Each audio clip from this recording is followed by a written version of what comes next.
तो मेरे प्यारे बच्चों, आज हम लोग क्लास 10th का पहला क्लास कर रहे हैं। आज फर्स्ट क्लास है क्लास 10th का। तो सबसे पहले हम लोगों को ये सोच करके पढ़ना है कि बोर्ड के एग्जाम में कम से कम 450 प्लस कैसे लाना है ना। अगर आप पढ़ते हो, ये लाना कोई भारी बात नहीं है। हमारे यहाँ बच्चे लाते भी हैं, लेकिन इसको लाने के लिए आप लोगों को कठिन परिश्रम करना होगा। अगर 450 अंक लाने का प्रयास रहे तो ऐसा नहीं कि नहीं आएगा, अचीव किया जा सकता है। ये नंबर को प्राप्त किया जा सकता है, ये नंबर को। लेकिन इस नंबर को प्राप्त करने के लिए आप लोगों को कठिन परिश्रम करना होगा। अब कठिन परिश्रम कहने का मतलब ये नहीं हम बोल रहे हैं कि खेतों में जा करके आपको कुदाली चलाना होगा या हल जोतना होगा, खेत जोतना होगा, ये हम बात नहीं कर रहे हैं। सिर्फ और सिर्फ आपको जो है से कि स्कूल और कोचिंग को छोड़ करके घर पर मेहनत करना होगा 4 से 6 घंटा पर डे। आप कोचिंग कितना समय पढ़ते हैं उससे कोई मतलब नहीं रखना है, स्कूल कितना घंटा के लिए जाते हैं उससे कोई मतलब नहीं रखना है। ये सेल्फ स्टडी इतना समय करना है। क्या करना है हम लोग को? सेल्फ स्टडी करेंगे हम लोग। कितना घंटा? 4 से 5 घंटा, 4 से 6 घंटा आपके पास टाइम होता है। हम लोगों के पास दिन रात मिला करके 24 घंटा होता है मेरे प्यारे बच्चों, हाँ है ना। इस 24 घंटा में अगर आप चाहते हैं कि हमारा अंक 450 से प्लस हो, 450 कहने का मतलब है 90%। कितना परसेंट मार्क्स? 90% को अगर पार करना चाहते हैं आप, अच्छे नंबर लाना चाहते हैं आप, तो आपको मेरे प्यारे बच्चों सभी स्टूडेंट को कम से कम समय देना होगा सेल्फ स्टडी पर 4 से 6 घंटा, कम से कम बोल रहे हैं। और 4 से 6 घंटा आपको इस 24 घंटा में से निकालना है। जैसे कि आप लोग अब यहां पर हम बता रहे हैं कैसे निकालना है समय। 24 घंटा में से 6 घंटा सोने के लिए निकाल दीजिए। सोना बहुत जरूरी है ना। अगर नींद नहीं आएगा तो पढ़ाई भी नहीं होगा। तो 6 घंटा इसमें से निकालने के बाद आपके पास बच रहा है अभी 18 घंटा। कितना घंटा बच रहा है ना? चलिए 6 में 8 घंटा रखते हैं इसको। 8 घंटा सोइए आप लोग, फिर भी बच रहा है 16 घंटा। इस 16 घंटा में आप लोग स्कूल के लिए रख दीजिए। स्कूल 5 घंटा रहते हैं ना, 6 घंटा। अच्छा 10 से जाते हैं 4 आते हैं ना। नहीं, जब गर्मी के दिन ये होता है, नॉर्मल डे होता है। अभी तो ठंडी है तो 10 से 2 चल रहा है, लेकिन इसके बाद जो होता है उसके बाद 10 से 4 होता है ना। तो 10 2 हाँ 6 घंटा लगभग मान लीजिए। 6 घंटा आपको जो है स्कूल में टाइम देना है, ठीक है। 3 घंटा कोचिंग ले लेगा समय आपको। कितना टाइम हो गया? 9 और 8 17 घंटा हो गया आपके पास, खत्म। शेष बचा है कितना मेरे पास, अभी देखा जाए 24 है तो 7 घंटा शेष बचा हुआ अभी पास है ना, 7 घंटा शेष बचा हुआ है। इस 7 घंटा में कोचिंग के लिए हो गया, चलिए कोचिंग, ठीक है आप लोग को 17 घंटा 24 घंटा में से खर्च हो चुका है मेरे पास।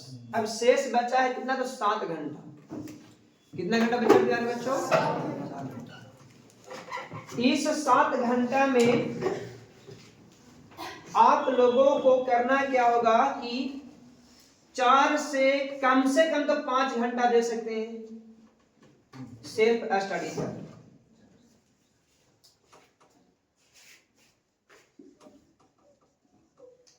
और 2 घंटा घूमिए फिरिए, खाइए पीजिए, घूमिए इधर उधर, है ना। 2 घंटा क्या है जी, घूमने उमने के लिए, टहलने के लिए। तो क्या यह 4 से 5 घंटा टाइम नहीं दिया जा सकता है? कोई बड़ी बात तो नहीं है बड़ी बात? अगर ये समय रेगुलर आप दे देते हैं क्लास में घर पर 4 से 5 घंटा रेगुलर कहने का मतलब 365 दिन,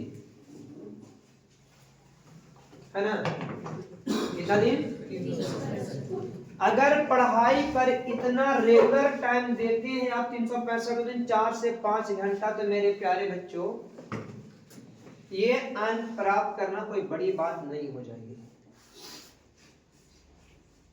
450 अंक प्राप्त किया जा सकता है।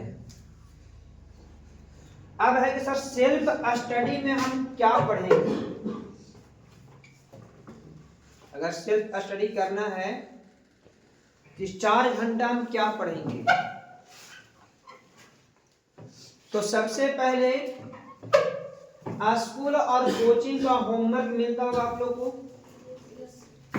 स्कूल और कोचिंग दोनों का होमवर्क मिलता होगा, उस होमवर्क को पूरा कर लेना है। और पर डे होमवर्क जो मिले उसको बना के लाना है। इसमें कोई बहाना नहीं लगाना है कि मेरा सर में दर्द है, तो मुंह में दर्द है, तो पेट में दर्द है, ये सब कुछ बहाना नहीं चलेगा। समझ में आ रहा? सिर्फ और सिर्फ ये सोचना है कि हमको मैट्रिक में 450 पार करना है। 450 अंक लाने वाले विद्यार्थी जो टॉपर होते हैं, वो विद्यार्थी दिन रात मेहनत करते हैं, दिन रात लगे रहते हैं। और जो विद्यार्थी 200-250 नंबर लाते हो, दिन रात सोते या तो फिर गेंदा खेलते हैं, मोबाइल चलाते हैं। आज का जो स्टूडेंट है उसका मेन दुश्मन कौन है पता है आप लोगों को?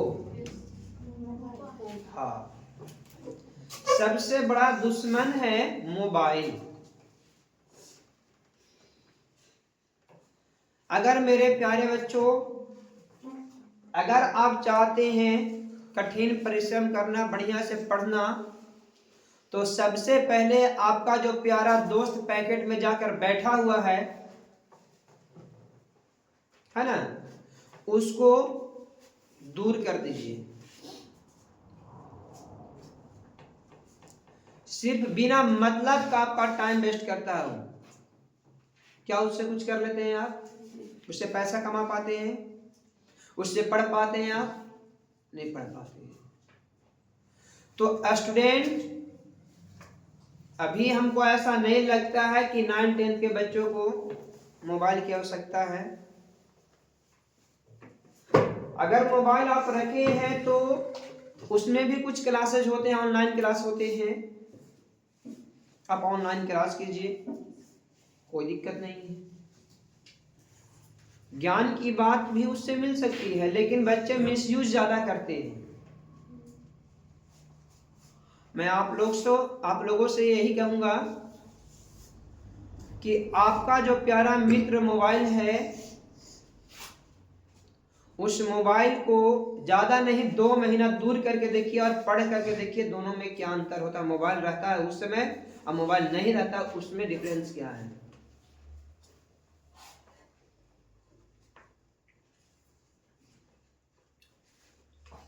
आप में से सभी का पेरेंट्स कॉल करते हैं तो बस हमारे पास यही बोलते हैं कि सर हमारा बच्चा बढ़िया नंबर लाएगा कि नहीं लाएगा, है ना। पेरेंट्स का एक ही सपना है मेरे प्यारे बच्चों कि हमारा बच्चा यदि पढ़ने जा रहा है, आप लोग बहुत सारे ऐसे स्टूडेंट होंगे जो 4 किलोमीटर 5 किलोमीटर 7 किलोमीटर दूर से आए होंगे पढ़ने के लिए, 10 किलोमीटर दूर से पढ़ने आए होंगे। इस ठंडी में अगर 10 किलोमीटर दूर से चलकर आ रहे हैं तो उसको क्या करना है कि दिन रात मेहनत करके पढ़कर दिखाना है। पेरेंट्स का एक ही सपना होता है कि मेरा बच्चा अगर वहां जा रहा है पढ़ने डुमरिया में या कहीं भी, तो पेरेंट्स का बस यही सपना होता है कि मेरा बच्चा जो है अच्छा अंक ला करके पास करेगा तो हम उसको और आगे पढ़ाएंगे। अच्छे स्कूल, अच्छे कॉलेज, अच्छे शिक्षा के लिए आपको शहर में भेज दिया जाता है। फिर तो यदि आप चाहते हैं कि हम अच्छा शिक्षा प्राप्त करें, इसके लिए सबसे पहले 10th का ये आपका पहला सीढ़ी है। एक तरह समझिए तो अभी तक आप लोगों ने 1 से लेकर के 10 तक 9 तक बोलिए बहुत ऐशो आराम किए हैं। 9 साल बर्बाद कर दिए आप लोग। हम सिर्फ और सिर्फ आपसे आपके जिंदगी का कम से कम 365 दिन मांग रहे हैं।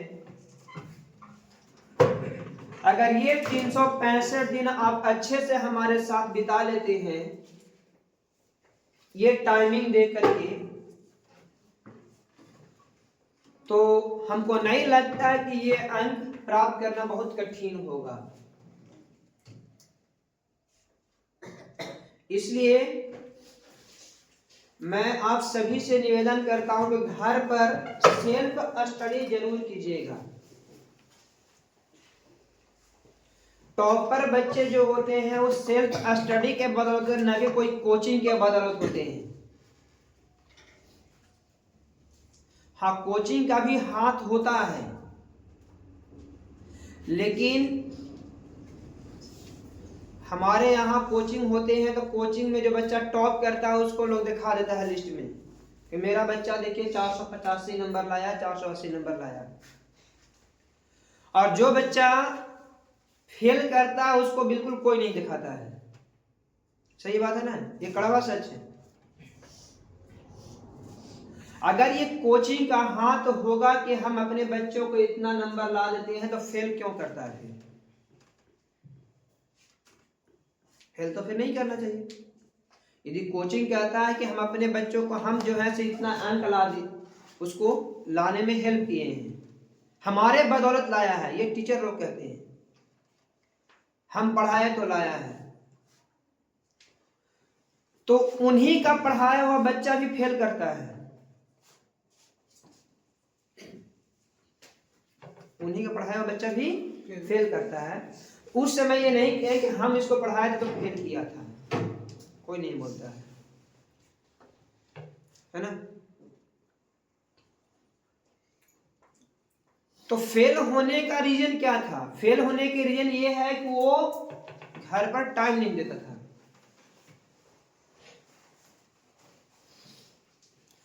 और जो टॉप किया होगा वो बच्चा घर पर टाइम दिया होगा, चीजों को पढ़ा होगा, चीजों को समझा होगा,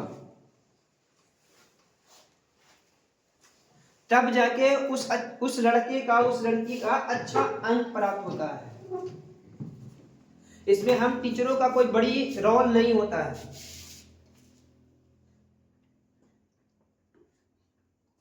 बच्चा अच्छा अंक लाता है, इसमें सबसे बड़ी रोल होता है उसका खुद का, और उसमें रोल अदा करता है सेल्फ स्टडी। अगर मेरे प्यारे बच्चों आप सेल्फ स्टडी कीजिएगा तो अच्छे अंक प्राप्त होगा, और सेल्फ स्टडी नहीं कीजिएगा। अच्छा, सेल्फ स्टडी का हिंदी समझ रहे हैं आप लोग? खुद ब खुद पढ़ना, अपने से पढ़ना, समझ में आया? अपने से पढ़ना, ये सेल्फ स्टडी कहलाता है। घर पर मतलब पढ़ सकते हैं, ये लाइब्रेरी, अब तो लाइब्रेरी हो गया है, लोग लाइब्रेरी ज्वाइन कर लेता है, चलो हम लाइब्रेरी में बैठ के पढ़ेंगे। घर पर बहुत सारा डिस्टर्ब होता है, लेकिन लाइब्रेरी में कुछ लोग जाते हैं, बिल्कुल शांति माहौल मिलता है, वहां पर अच्छे से पढ़ते भी हैं। मेरा खुद का एक लाइब्रेरी है ना, हम भी लाइब्रेरी खोले हुए हैं, बच्चे पढ़ते हैं शांति से। तो आप जो है बिल्कुल सेल्फ स्टडी करेंगे। हम सेल्फ स्टडी पे जोर इसलिए दे रहे हैं कि सेल्फी स्टडी एक ऐसा मंत्र है जो आपको 450 पार करवा सकता है, अन्यथा कोई मंत्र नहीं काम करेगा। ना तो मेरा कोचिंग का 3 घंटा को काम देगा, ना स्कूल का 6 घंटा काम देगा।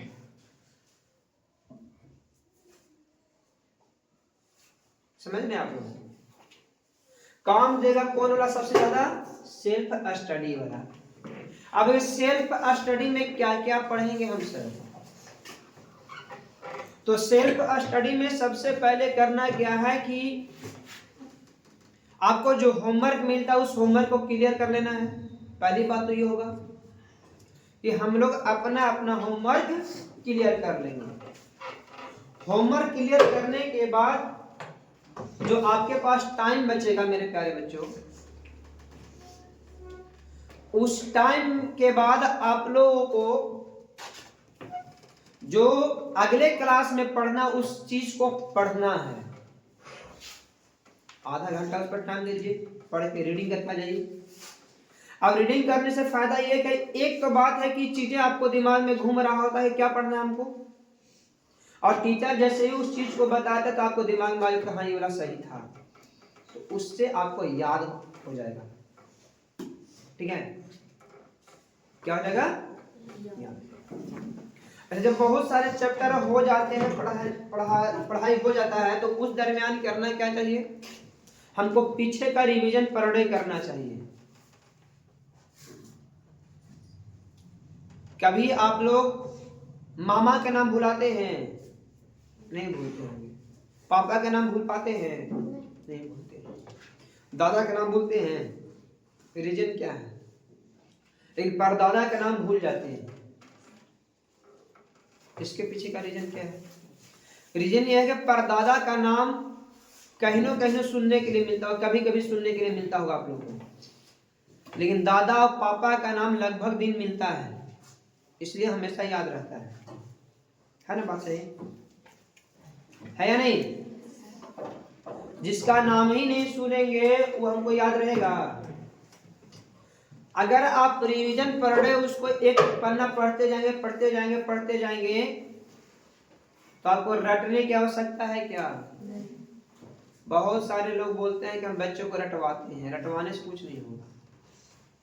आप रिवीजन करवाइए बच्चों को। अगर बच्चा पर डे एक ही पेज पढ़ेगा, लगातार 10 दिन पढ़ेगा, तो उसको दोबारा रटने की आवश्यकता तो नहीं होगी, खुद ब खुद याद रहेगा। तो आप लोग सबसे पहले क्या कीजिए, होमवर्क पूरा करने के बाद जो पढ़ना है उसको, जो अगले दिन पढ़ना है उसको पहले पढ़ के आएंगे घर से। उसके बाद जो टाइम बच जाता है अगर, तो हम रिवीजन कर लेंगे पीछे वाला। समझ में आया? अगर इतना बात आप पर डे करके आते हैं तो आपको ये नंबर पाना कोई बड़ी बात नहीं है। अच्छा, एक बात और हम महसूस किए हैं अपने से कि बच्चों को सबसे बड़ी समस्या होती है पूछने से लेकर के। कोई भी क्वेश्चन अगर हम बोर्ड पर बना रहे होते हैं तो बोर्ड पर बनाने के दरमियान पूछते कि समझ में आया नहीं, तो सब लोग हाँ में हाँ बोल देते हो। जिसको समझ में नहीं आया वो भी मुड़ी ऐसे जो है सर को ऐसे डुलाता है कि हाँ हमको समझ में आ रहा है। आप लोग बिल्कुल गलत काम करते हो। जो चीज समझ में नहीं आता उस चीज को आपको पूछना है। 2 बार पूछिए, 3 बार पूछिए। हमारा तो प्रयास यही रहेगा कि हम बेहतर से बेहतर कंटेंट दें, आप लोग को अच्छे से समझाने का प्रयास करें। यदि आपको समझ में नहीं आता है तो किसी दोस्त से ना बोल करके आपने खुद पूछिए कि सर हमको यहाँ समझ में नहीं आया है। यहाँ सबसे बड़ी समस्या क्या है जानते हैं? अरे पूछिए ना, हमरा समझ में नहीं आता, ये कैसे होगा, पूछी तो। सबसे बड़ी समस्या है। तो आप खुद पूछिए, वो लड़का बोल सकता है कि हमरा समझ में ना कुछ बता, तो आप जो है मेरे प्यारे बच्चों खुद पूछने का प्रयास कीजिए। टीचरों से डरने की आवश्यकता नहीं है। आप डरेंगे क्यों? है ना? डरना किस बात के लिए है? अगर आप गलती नहीं कर रहे हैं तो बिल्कुल डरने की आवश्यकता नहीं। आप बेहिचक पूछिए हमसे कि सर हमको इस स्टेप पे समझ में नहीं आया, थोड़ा बता दीजिए कैसे हुआ सर।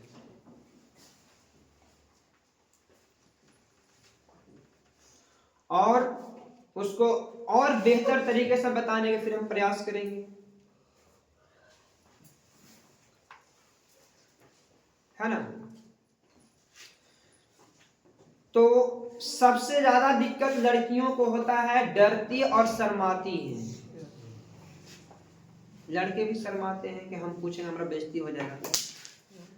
अच्छा, बेइज्जती किससे होना? यहाँ पर जितने लोग बैठे हुए हैं सबके सब तो अपने ही लोग हैं, डेली मिलना, डेली बैठना है साथ में, तो लजाना किससे?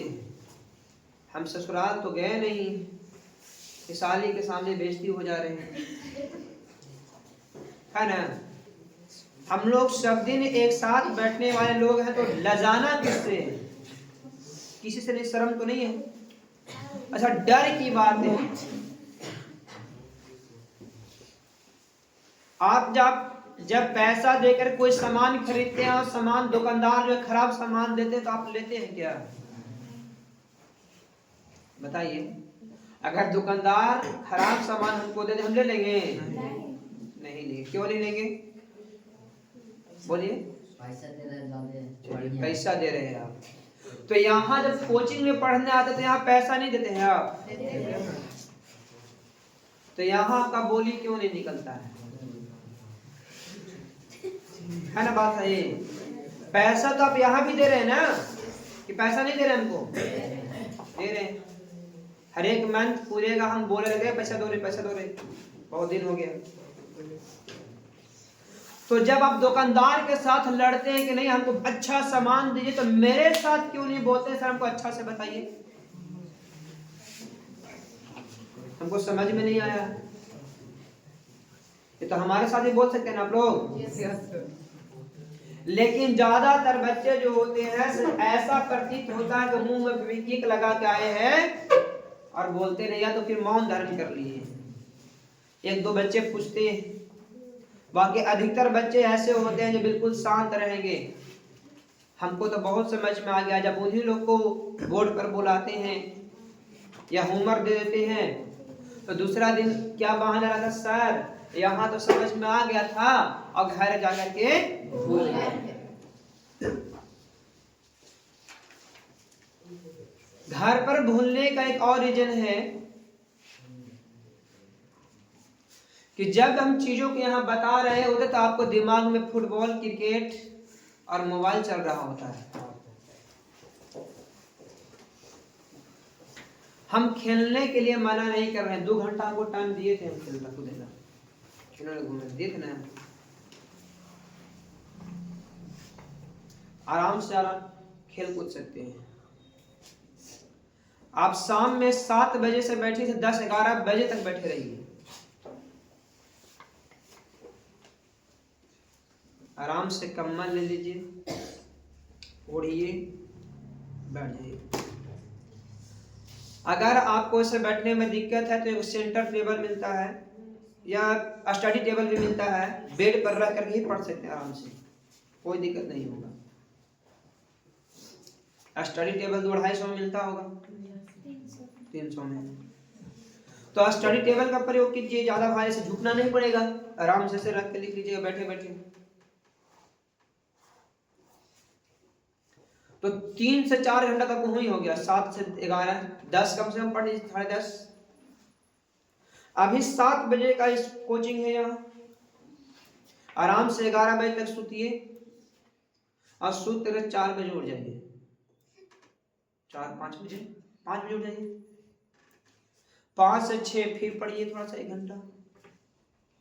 6 बजे के बाद कोचिंग आने के लिए 7 बजे से आपका कोचिंग है, आराम से 1 घंटा में तैयार हो आ सकते हैं कि नहीं आ सकते हैं? तो 4 घंटा 5 घंटा पहले हो जाएगा घर पे, चाहेंगे तो, अगर आप चाहिएगा तो। स्कूल में आपका लंच होता है तो लंच आपका 1 घंटा 1.5 घंटा का होता है, 40 मिनट का होता है। नहीं कुछ बोल रहे थे बच्चे कि हम लोग 1-1.5 घंटा होता है, कहीं कहीं कोचिंग स्कूल में 1 घंटा का लंच होता है।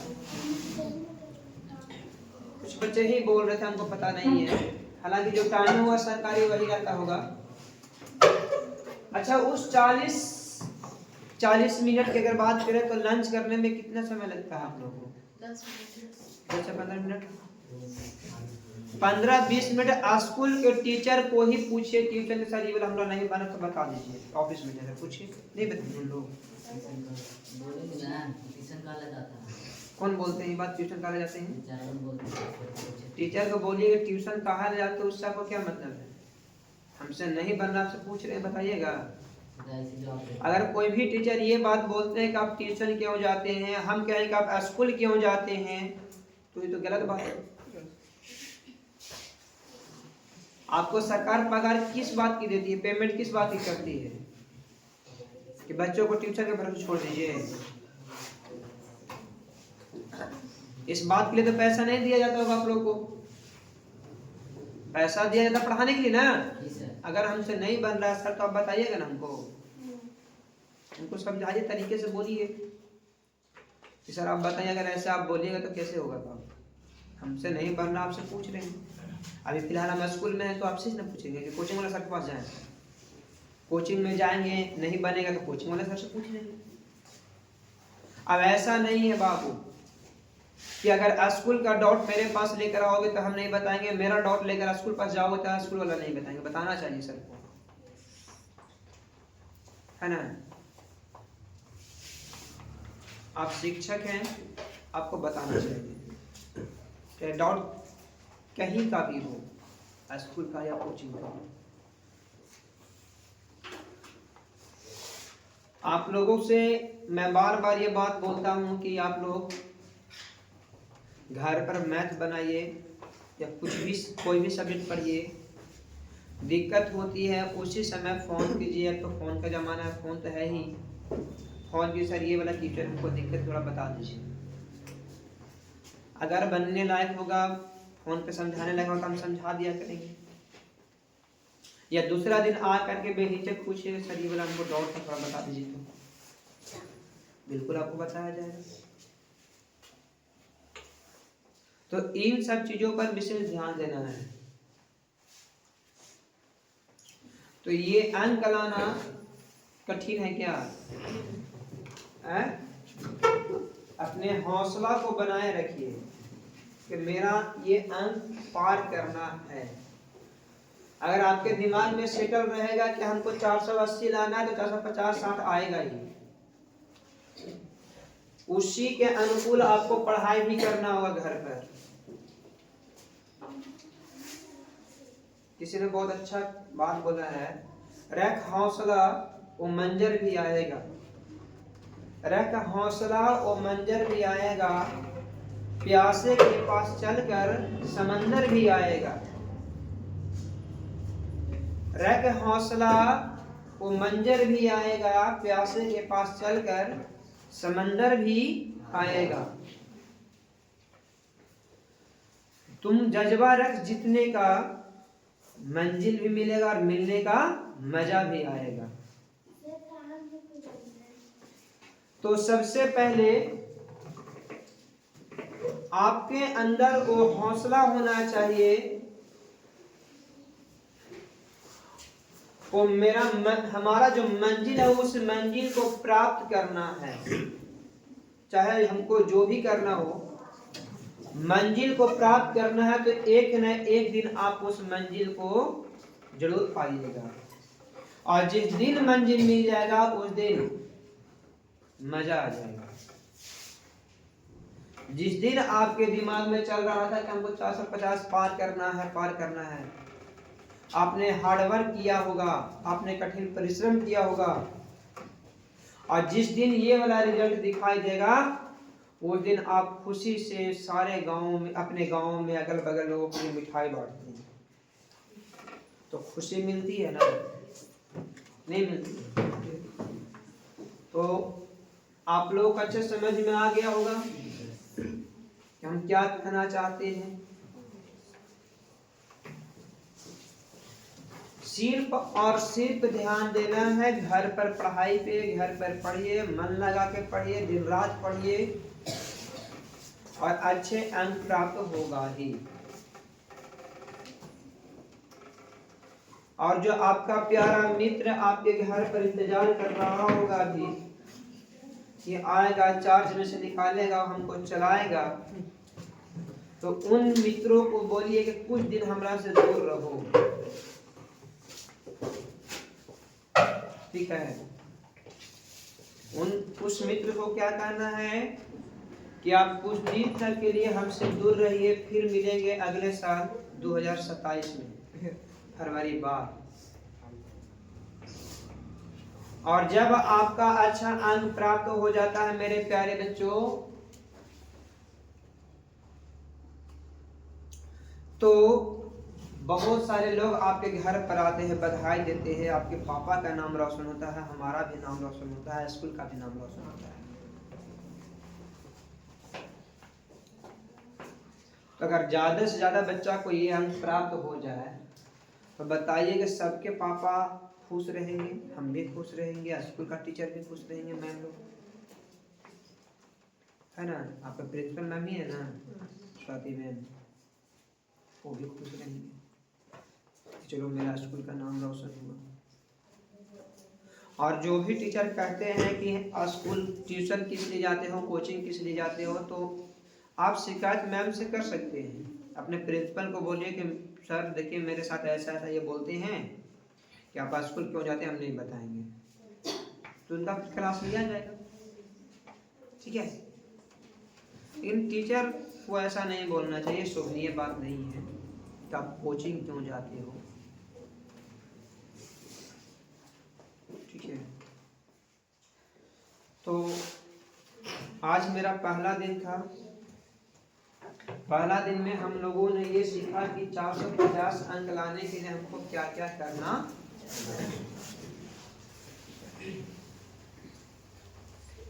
अगले दिन से हम लोग क्लास करेंगे मैथ का, और सबसे पहला टॉपिक का नाम है वास्तविक संख्या, रियल नंबर। इस रियल नंबर को हम लोग पढ़ेंगे। अगर 9th क्लास में जो वास्तविक संख्या आप लोग को पढ़ाया गया था, अगर वो आपके पास किताब हो, कॉपी हो, तो कॉपी को रख के आइएगा। अगर मैंने घर पढ़ करके आइएगा तो आपको ज़्यादा समझ में आएगा। अगर होगा तो पढ़ के ही आइएगा। ठीक है? तो चलिए अब मिलेंगे हम लोग अगले दिन। तब तक के लिए धन्यवाद।